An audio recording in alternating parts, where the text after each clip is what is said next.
Megan, what impacted you about the prosecution's case? Well, I was being texted yesterday when I left to work. Have you seen the video? Have you seen the video? Have you seen the video? And I was like, what video?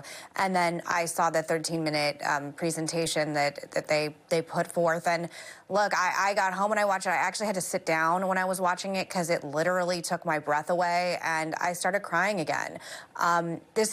It's like revisiting trauma. I have been so intensely and deeply impacted by what happened on January 6th for a variety of reasons, and I think all Americans are. But when you see Congressman Raskin talking and saying, like, his daughter doesn't want to come back to the Capitol, I too don't want to go back to the Capitol right now. And I was literally raised going to the Capitol my entire life, and I think it's one of the most, historically and, significant and most beautiful places in our entire country.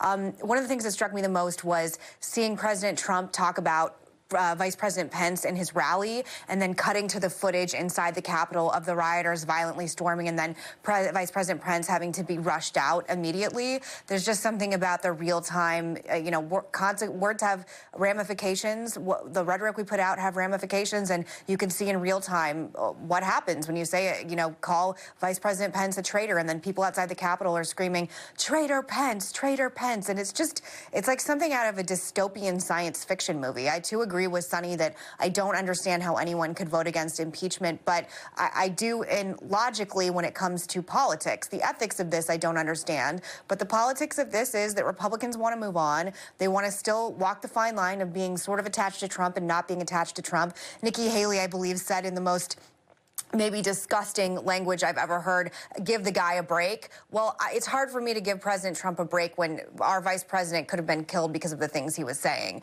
And I think that I would love to see more Republicans come out and do the right thing ethically, but politics is going to come in the middle of this. And one final thing, I've really, like I said, it's not just rhetoric that I've been really, really moved and really sort of messed up from what happened on January 6th. I'm really trying to do my part in putting positivity into the world, trying to really meet in the middle on this show as much as I possibly can, because I ultimately can only control myself. I really call to the rest of you on this show and to everyone in America, to all of us collectively come together and really try and amp down this temperature as much as we can, because I don't want to see any more violence, and I'm actually scared about what the future holds. And if we just keep demonizing each other and attaching all Republicans with those lunatics on Capitol Hill, we're going to end up with a Marjorie Taylor Greene as president, and I'm more fearful of that than possibly anything else facing us in the future.